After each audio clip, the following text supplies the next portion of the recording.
intentional psychological manipulation, in this case, students, with behavior modification techniques that are well known and utilized by cults. The purpose of it is to change a belief system. That's the ultimate purpose.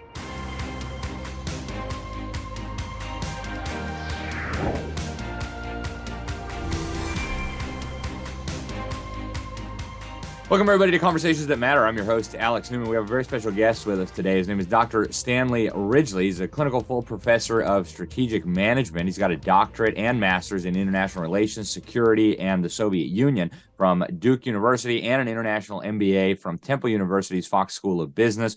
He studied at Moscow State University and at a business school in France. He was in military intelligence. He was a military intelligence officer and a Russian language linguist. During the Cold War, he actually was based for 5 years near the Czech-German border and in West Berlin. And while there, he got the George S. Patton Award for leadership. So he knows what he is talking about. He's also the author of the video lecture series Strategic Thinking Skills from the $1 Million Seller, published by the Great Courses. Dr. Ridgley, it's wonderful to have you with us. You have a new book now. It's called Brutal Minds, and it's about what's happening on college campuses. For the folks out there who've been living under a rock, what is happening on college campuses that we ought to be disturbed about right now? Well, thanks very much for having me on, Alex. I think the book pretty much lays it out. The name of the book is Brutal Minds. The subtitle is the dark world of left-wing brainwashing in our universities.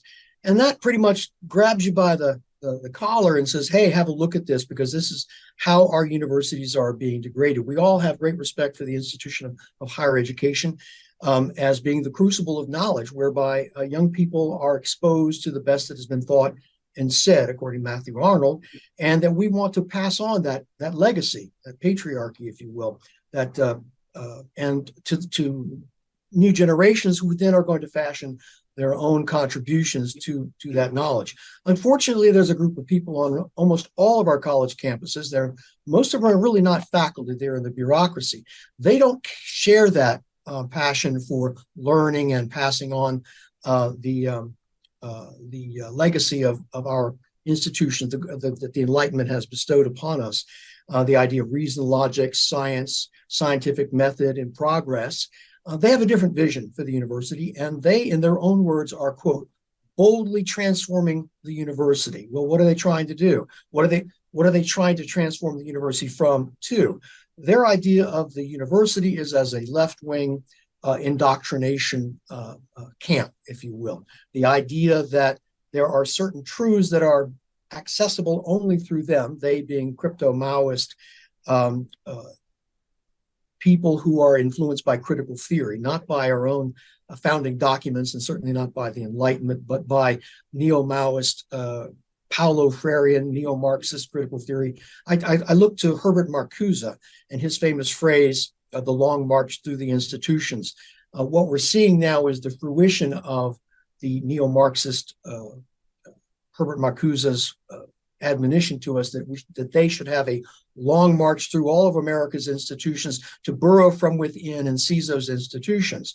And that is what is going on in America's college campuses right now. Brutal Minds lays all of this out, reveals the mechanism, names schools, names programs, policies, procedures, focuses on who the people who are being harmed by it, and most important possibly is to tell us what we can do about it. Yeah, and I want to focus on solutions in our second segment. But how did we get to this point, Doctor? Why did Americans allow institutions of higher education to be infiltrated by these people? And you mentioned in the book, actually, you talk about Nazis and how this kind of situation has emerged before and always leads to terrible things. How did this happen in America? I thought we were different. Well, it has to do with the fact that it's not public knowledge. It's not hidden, but it's simply not something that the average person is going to explore. The average person believes that the university still has that Enlightenment aspect to dark paneled walls, stuffy professors arguing points of order with each other, with the yeasty discussions, and the university is a place where lots of unusual personalities tend to congregate. I can vouch for that personally. And that's fine. And that's wonderful. It's a wonderful yeasty atmosphere. I love it because almost all the people here are pretty bright. And but the problem is that there's a group of people and they're in the education schools. And you asked me a very specific question. I'm going to give you a specific answer. How did we get where we are now? You look at the education schools, and about 20 years ago, education schools have not had much influence on the university writ large. And that's a good thing. But they found a way. They found a way out of their enclaves on the campuses, and they did it this way. They said, well, let's go ahead and we're going to create graduate programs that will train people to fill positions in the bureaucracies. And we're going to train these people with degrees that sound like this, PhDs in student affairs and higher education leadership, higher education administration, and educational leadership. And these people are going to be indoctrinated with regard to Paulo Freire. He's a 1970s educationist from Brazil who is a crypto-Maoist. We're going to train them in Freirean educational ideology. We're going to send them out, graduate them, send them out into the universities for positions, to fill positions that were created just for them. These are not faculty positions. This is a kind of a circle of friends type of hiring. Now, why is this important? Well, these bureaucrats, they're not there they're not satisfied just to run karaoke night and to make sure the pizza's hot or make dorm room assignments. They are there to create what they call a co-curriculum. Which is a fake curriculum, fake instructors with even a fake transcript. And in this co-curriculum, they can run workshops and even classes, even try to give students course credit for this sort of thing. And this is the instrument by which these mediocre bureaucrats trained in this neo-Marxist ideology are able to, I'll go ahead and use the word brainwash. It's kind of a program of thought reform. Brainwash students in these programs that are designated and required for students to attend for the most part. That's the mechanism that I see, and I can elaborate on that in a little bit. Yeah, well, you talk about Paulo Freire, and I'd like to. I don't think he's very well known to Americans. His pedagogy of the oppressed. Talk about why these ideas are so dangerous and how ubiquitous they've become in what I call the education establishment. Who is this guy, and what is his influence?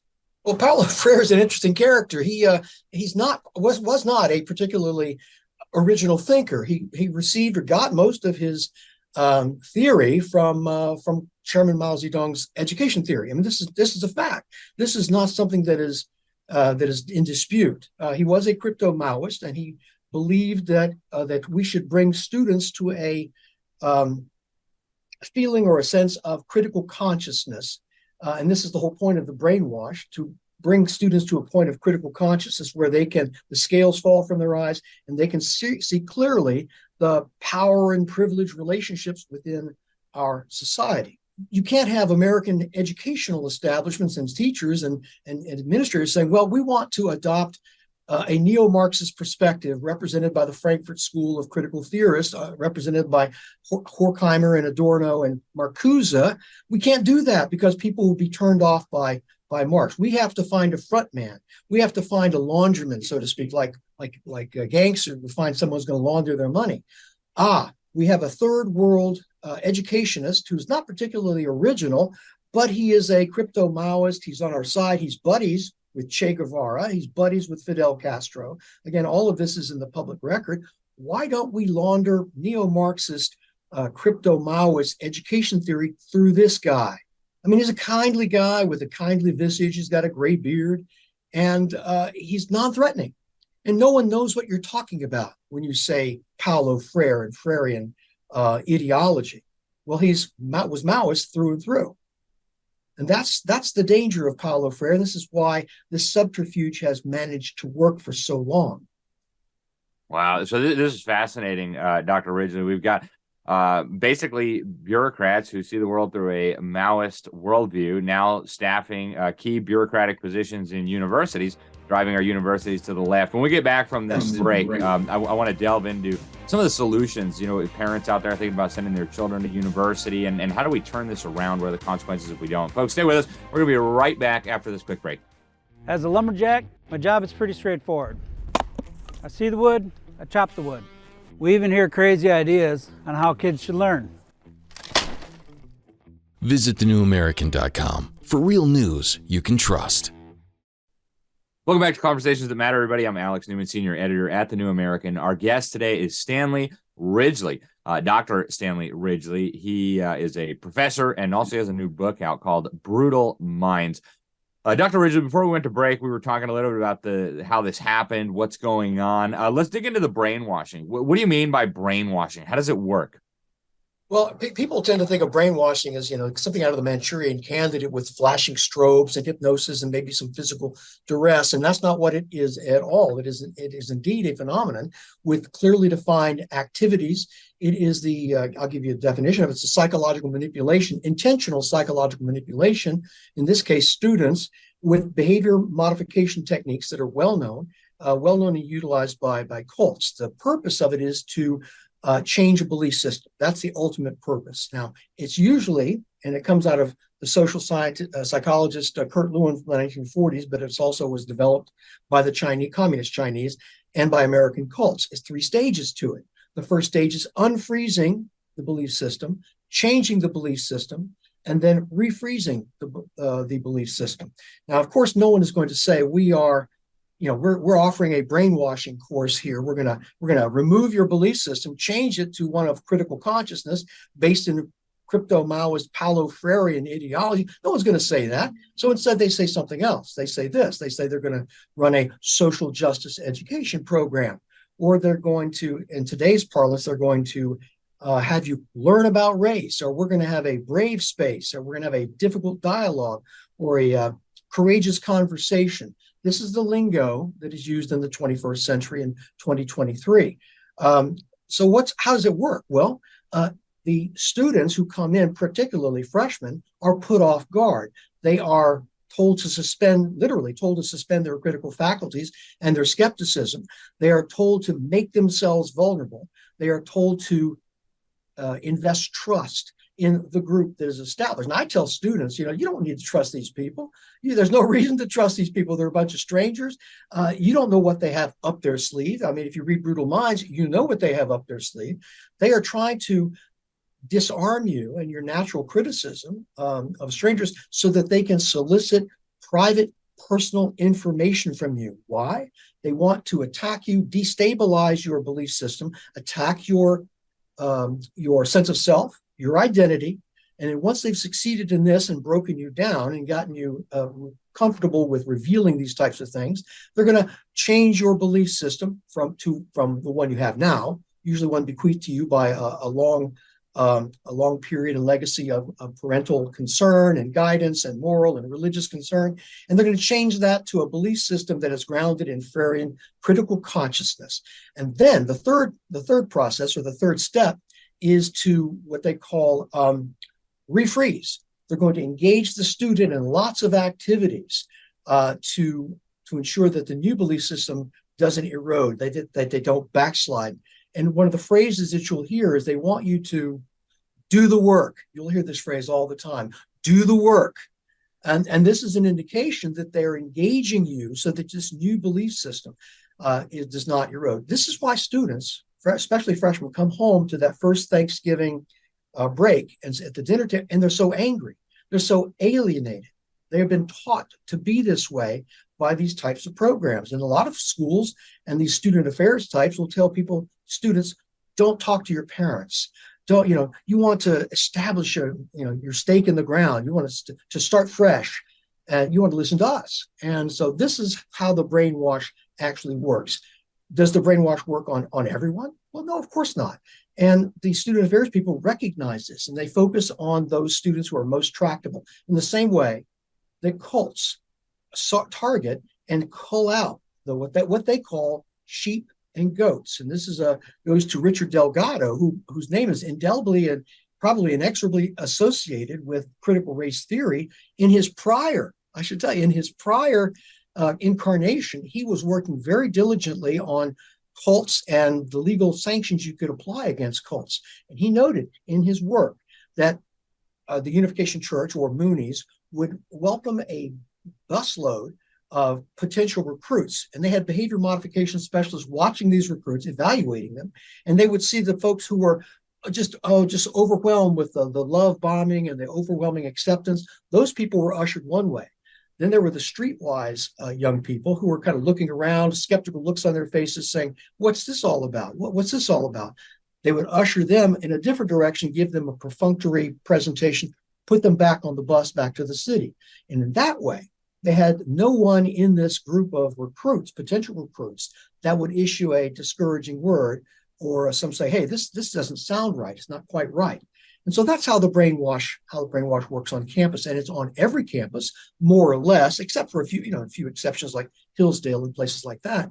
But more or less, you'll find this type of program, and there's a reason why the program and the ideology is virtually the same on every campus. It's not a conspiracy. There's a mechanism in place that ensures this is going to happen. Happy to share that mechanism with you. Well, what's the mechanism? Let's talk about that. Mechanism is, as I like to tell people, that if I were to tell you, people say, "Oh, it's a conspiracy." No, it's no conspiracy. It's a mechanism. It's just like the IRS. If that the IRS is taking money from your check every month, and the mechanism. It's not some mysterious process. The money's just not gone missing. There's a mechanism in place, and it's a bureaucracy. On the college campuses, there's this bureaucracy that is setting up and running this co-curriculum that brings students into these workshops, to these difficult dialogues and courageous conversations. And I've told you how they get into their positions. They are trained in education schools. They're also trained by off-campus clubs. There's the two in particular. These clubs are very important. It's not something we can just kind of ignore them. No, these clubs are important, and one is called the American College Professional Administrator Association. The other is the National Association of Student Professionals Administrators. These are the acronyms. I don't want to go and break it out every time. They are absolutely important. They're overwhelmed, or immersed in the ideology of Paulo Freire, without a doubt. I mean, I've read their literature. I've seen their internal communications, and their job is to maintain the faith. And they bring these student affairs people into institutes, and they publish literature that tells you how to conduct a brainwash.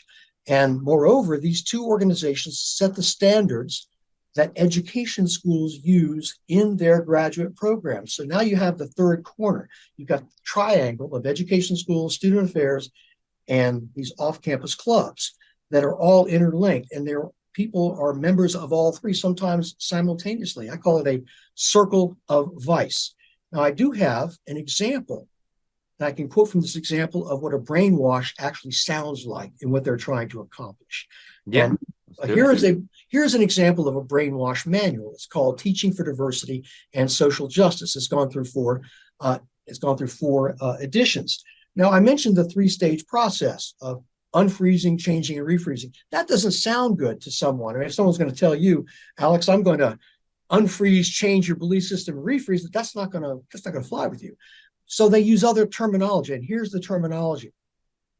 The first stage is defending, and during this phase, and I quote, students undergo, quote, challenges to their belief system in an environment that is supportive and trustworthy, trying to break down that trust. The second phase is called surrendering.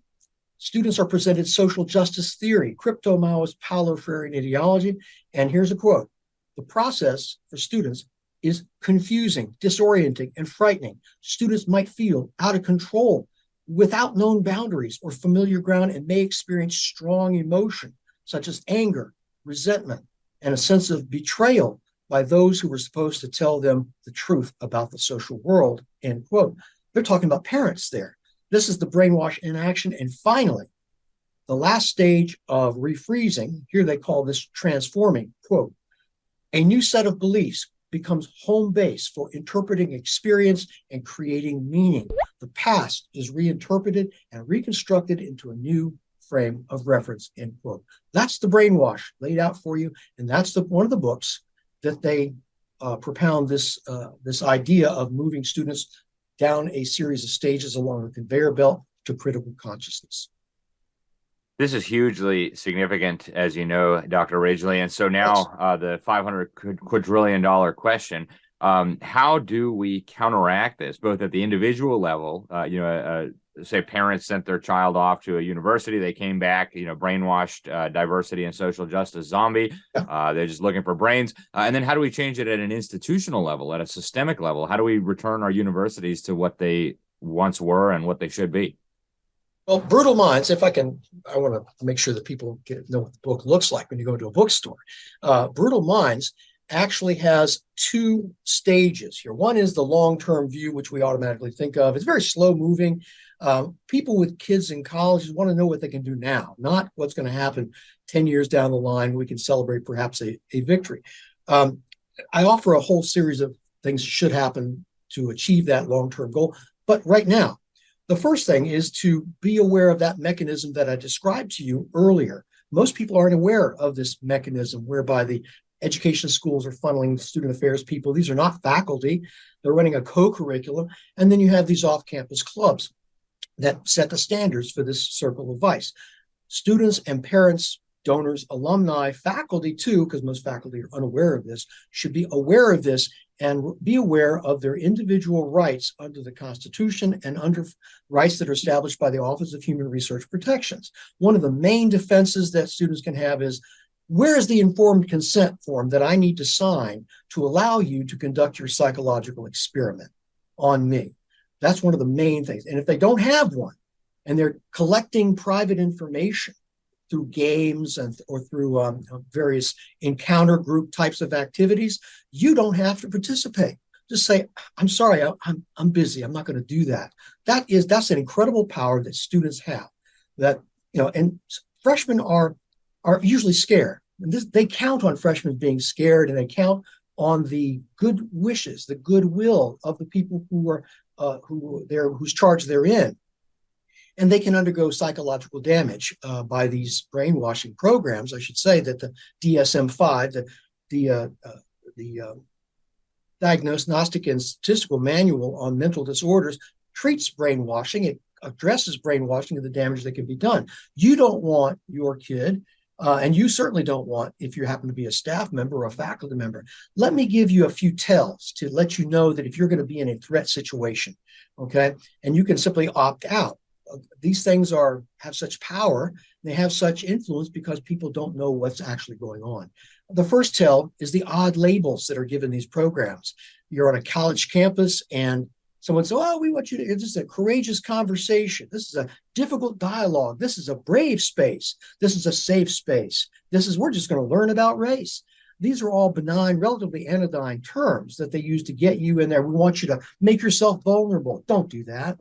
Don't make yourself vulnerable. Don't trust these people. There's absolutely no reason for you to trust these people. They're up to no good. The second marker is the group leader will say, make yourself vulnerable. No, thank you. The third marker goes hand in hand. They'll tell you, you know what, we're going to play a game. We're going to get to know each other. We're going to play a game like the privilege walk. You may have heard of this one. And this privilege walk is where you stand in a line holding hands, and then you are asked questions. And as you answer these questions about privilege, you either step forward or you step back. And at the end of this game, the people who have privilege, according to the list of questions, are standing out in front, and they're humiliated. They're not ridiculed. They're just humiliated. And what you've just acceded to is a survey. You've acceded to and answered questions that you otherwise wouldn't answer, but because it's a game, it's a revelation game. It's not a game of cornhole or ultimate frisbee. It's a revelation game. They're trying to get information from you. And this is another indication that you're a part of a brainwash situation. And all of these games are designed to solicit and obtain that's personal information. Those are some of the things I talk about in Brutal Minds and what we can actually do about it, because there are a lot of things we can do about it. A lot of things.